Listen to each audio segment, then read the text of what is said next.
Ora, subitamente, porém, veio sobre ele uma terrível mudança. O seu rosto tornou-se pálido, como na morte, e começou a contorcer-se com aflição. Grandes gotas de suor brotaram dos seus poros. Durante alguns momentos ficou como que trespassado pela dor e pelo terror. Então, voltando a cara lívida para os seus amigos horrorizados, exclamou em tom rouco e desesperado: aquele que exaltaram como um deus está ferido de morte. Foi retirado daquela cena de orgia e ostentação, sofrendo a mais profunda angústia. Um momento antes ele tinha sido o alvo orgulhoso do louvor e da adoração daquela vasta multidão. Agora compenetra que está nas mãos de um governador mais poderoso do que ele próprio. Os remorsos enchem o seu coração. Lembra-se da sua implacável perseguição aos seguidores de Cristo. Lembra-se da sua ordem cruel para matar o inocente Tiago e do seu plano de tirar a vida ao apóstolo Pedro. Recorda-te como, por causa do seu desagrado e da sua raiva provocada pela decepção, se vingara injustamente dos guardas da prisão. Sentia que Deus estava agora a lidar com ele, o implacável perseguidor. Não encontrava alívio para a dor do corpo, nem para a angústia do espírito, e nem esperava encontrar. Herodes conhecia a lei de Deus, que diz: não terás outros deuses diante de mim. Êxodo capítulo 20, versículo 2, 3. Sabia que, aceitando a adoração do povo, tinha inclinado a medida da sua iniquidade e acarretava sobre si a justa ira de Deus. O mesmo anjo que viera dos palácios reais para libertar Pedro tinha sido o mensageiro da ira e do juízo sobre Herodes. O anjo tocou em Pedro para o despertar do sono. Foi com um contacto diferente que ele feriu o ímpio rei, derrubando o seu orgulho e trazendo sobre ele o castigo do Todo-Poderoso. Herodes morreu numa grande angústia de espírito e corpo, sob o juízo retributivo de Deus. Esta demonstração de justiça divina teve uma poderosa influência sobre o povo. As notícias de que o apóstolo de Cristo tinha sido miraculosamente libertado da prisão e da morte, enquanto o seu perseguidor fora atingido pela maldição de Deus, chegaram a todos.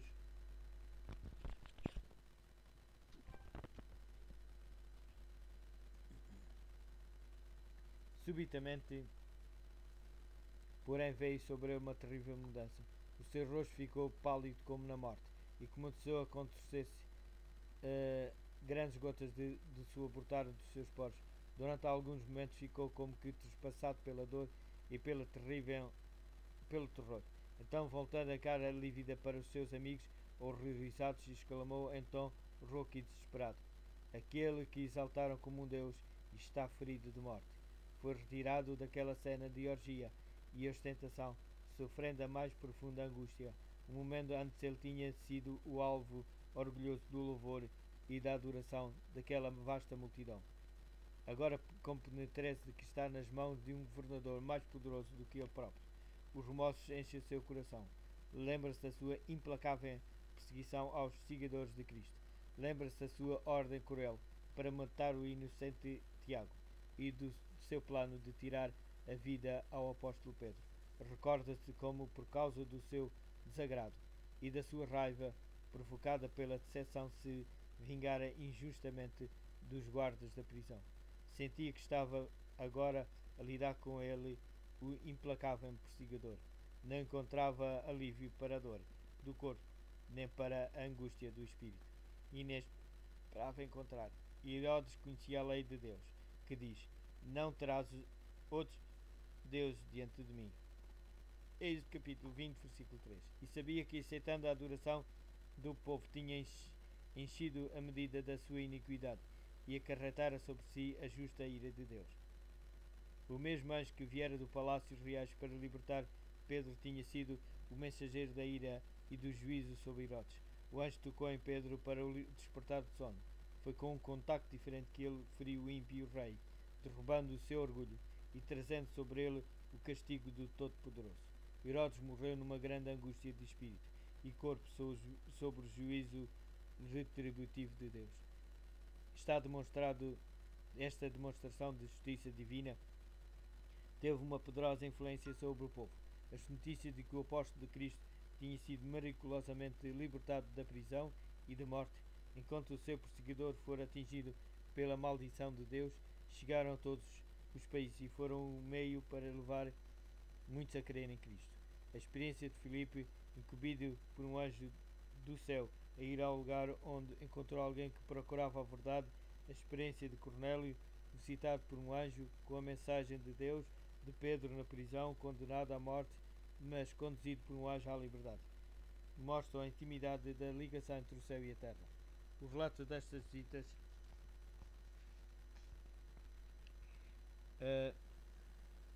e força hoje tão verdadeiramente como nos dias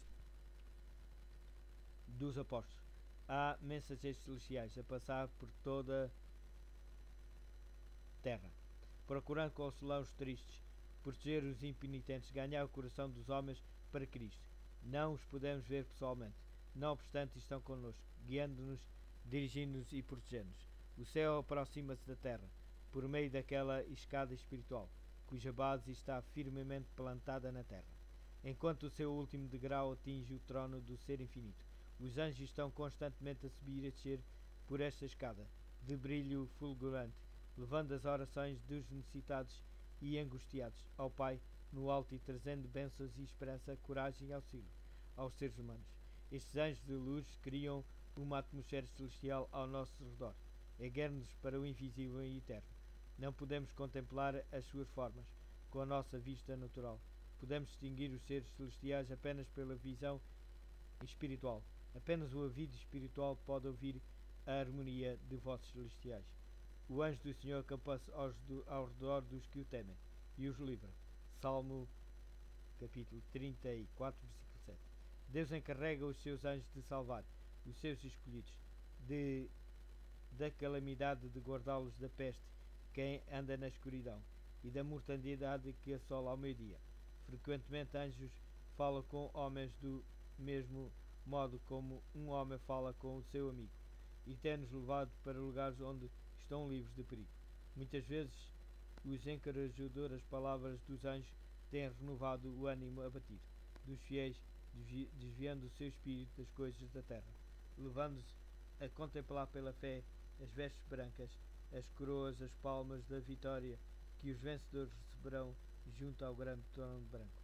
É sua tarefa unir-se com os que são provados, com os que sofrem e com os que são tentados. Trabalham incansavelmente em favor daqueles que por quem Cristo morreu.